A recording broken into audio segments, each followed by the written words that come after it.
Kita akan segera membahasnya dengan narasumber yang ada di studio dan juga di luar. Saya sapa terlebih dahulu narasumber yang sudah bersama saya di studio. Ada Profesor Faisal Yunus yang merupakan dokter spesialis paru. Prof. Faisal, sehat? Alhamdulillah sehat, Mbak. Alhamdulillah, harus selalu sehat ya, Prof ya, karena semuanya begitu. Mengandalkan Prof untuk bisa meneliti lebih lanjut berkaitan mengenai ini. Dan nanti kita juga akan terhubung dengan sejumlah narasumber lain melalui video conference. Ada Prof. Aceh Nidom, kemudian ada Pak Muhammad Nabil Harun dan juga Mas Tulus Abadi. Tapi saya ke Prof. Faisal dulu. Prof. Faisal, ini tentunya kita senang ya. Ada secercah harapan ketika kemudian vaksin itu sudah tiba di Indonesia meskipun masih belum bisa langsung disuntikan. Nah, kalau Prof sendiri melihat ya, ada aura-aura positif ini dari kondisi ini. Ini bagaimana, Prof? Ya, pertama harus kita pastikan dulu vaksin ini bermanfaat atau tidak. Nah, itu sedang dikaji oleh Badan POM. Karena Badan POM kan adalah badan tertinggi di Indonesia sama dengan FDA-nya di Amerika yang memastikan bahwa sesuatu yang akan dipakai obat yang lain itu aman. Karena kan konsekuensinya kan nanti kan ditanggung oleh rakyat. Nah, maka tugas mereka kan melakukan penelitian, kajian.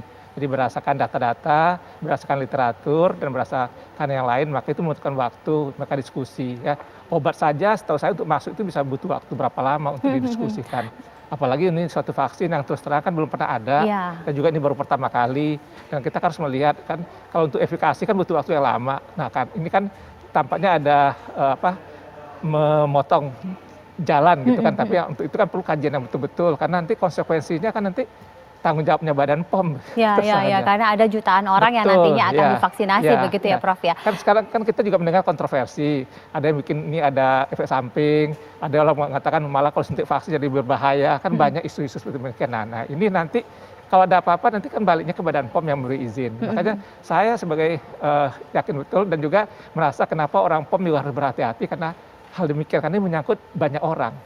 Apalagi kalau nanti yang pertama kali diberikan tenaga kesehatan, kalau tenaga kesehatan jadi malah menjadi lebih buruk kan juga masalah besar ya, karena kita butuh betul tenaga kesehatan untuk melindungi rakyat. Tapi kalau sepengalaman dari Prof sendiri ya, berkaitan mengenai izin edar untuk bisa segera diberikan kepada pasien, itu biasanya berapa lama ya, Prof?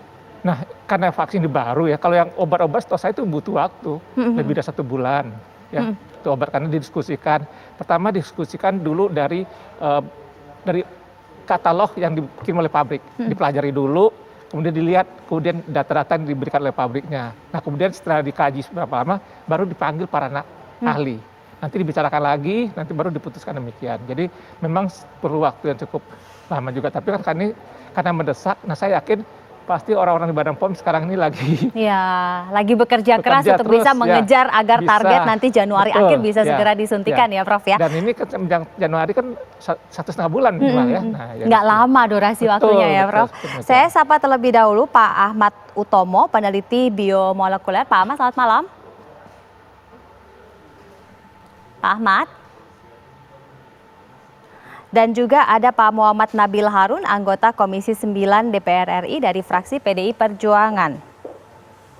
Ya, Assalamualaikum. Waalaikumsalam, Pak Ahmad. Sehat, Pak?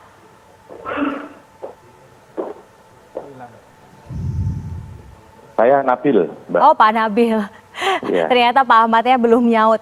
Pak Nabil, ini tentu ada aura-aura positif yang tentunya bisa berdampak kepada perekonomian ya, karena kita sangat menantikan vaksin ini. Kapan kemudian ketidakpastian corona akan berakhir, adanya vaksin, ada hawa-hawa segar, secercah harapan. Nah, kalau Komisi 9 sendiri melihat kesigapan dari pemerintah untuk bisa membuat agar vaksin ini bisa segera direalisasi proses vaksinasinya, seperti apa Pak Nabil? Ya, begini Mbak Brigita, kami di Komisi 9 tentu mengapresiasi langkah-langkah cepat pemerintah dalam mendapatkan vaksin ini ya, karena banyak negara yang kemudian berlomba-lomba mendapatkan vaksin. Namun di samping itu kami juga tetap mengingatkan pemerintah untuk tetap hati-hati ya, mengutamakan aspek keamanan dan kualitas serta mutu dari vaksin itu sendiri.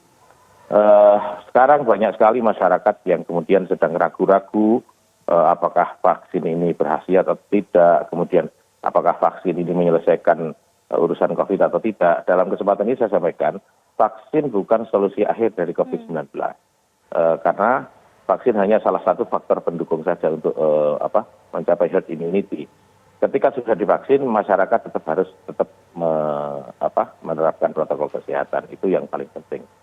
Nah, kemudian kemarin ketika kami rapat kerja dengan Menkes, kemudian dengan Satgas COVID-19, kemudian dengan Bio Farma dan stakeholder lain, pemerintah menyampaikan bahwa akan ada vaksin dengan dua skema. Pertama skema yang mandiri atau berbayar, kemudian yang kedua adalah skema program atau gratis. Nah, skema yang mandiri itu 70%, kemudian yang gratis atau program itu 30%. Nah, pada kesempatan itu kami Komisi 9 meminta agar skemanya dibalik. Jadi 70% yang gratis, kemudian 30% yang berbayar. Kalau dari keterangan awal Pak Menkes, persentase yang kemudian sudah disampaikan, ini pertimbangannya apa Pak Nabil? Maksudnya Mbak? Ketika kemudian 30-70 yang mandiri Pak? Ya tentunya faktor anggaran lah yang dilihat. Namun kami meminta anggaran yang digunakan untuk memulihkan sektor ekonomi itu kan juga cukup besar. Untuk bantuan sosial juga cukup besar. Apakah untuk vaksin ini tidak bisa? Makanya kami meminta, Komisi 9 sepakat meminta untuk pemerintah menambah jumlah skema untuk vaksin yang program atau berbayar. Yang gratis. Baik, saya ke Pak Ahmad Utomo, peneliti biomolekuler. Pak Ahmad. Ya, Mbak Brigita, maaf nih tadi pas audio. Iya, Pak Ahmad, ini tentu kita berharap agar BPOM bisa segera menyelesaikan ini hasil penelitiannya terhadap vaksin tersebut. Tapi kalau dari biomolekuler sendiri, ini seberapa ampuh sih sebenarnya kemudian vaksin itu kepada badan kita nih? Ya, ini pertanyaan yang penting sekali ya, terkait dengan konsep keampuhan gitu. Jadi data yang kita ketahui sekarang, bahwa vaksin yang sekarang kita kenal ada dari Moderna, dari Pfizer gitu ya, dan juga dari AstraZeneca Oxford, itu mereka memiliki data mampu mencegah terjadinya gejala, gitu ya. Artinya apa? Orang yang tervaksinasi kemungkinan mendapatkan gejala COVID itu relatif lebih kecil daripada kalau tidak divaksinasi. Akan tetapi, ada satu hal yang penting masyarakat harus ketahui. Kita belum punya bukti bahwa vaksin yang ada sekarang, yang sekarang masih ada interim analysis ini belum terbukti untuk mencegah penularan. Ya, jadi artinya apa? Ketika mereka terpapar oleh virus mungkin masih bisa masuki tubuh mereka, tapi mereka tidak sakit. Akan tetapi ketika mereka tidak menggunakan protokol kesehatan, mereka sekarang buka masker, mereka berkerumun, menganggap diri mereka sudah kebal, ini justru bahaya. Kenapa? Karena virus itu masih bisa menularkan ke orang lain. Jadi ini hal yang perlu dipahami. Jadi itu alasannya mengapa kita harus pakai masker. Gitu.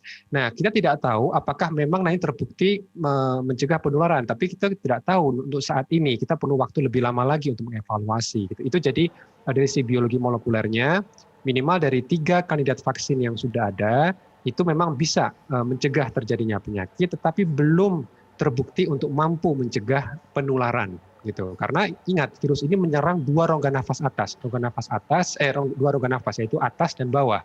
Jadi kalau bawah terproteksi, belum tentu yang atas juga terproteksi. Dan padahal kalau ini tidak dipahami oleh masyarakat, mereka justru nanti pamer ke yang lain karena belum tervaksinasi, mereka buka masker, nah itu bahaya di situ.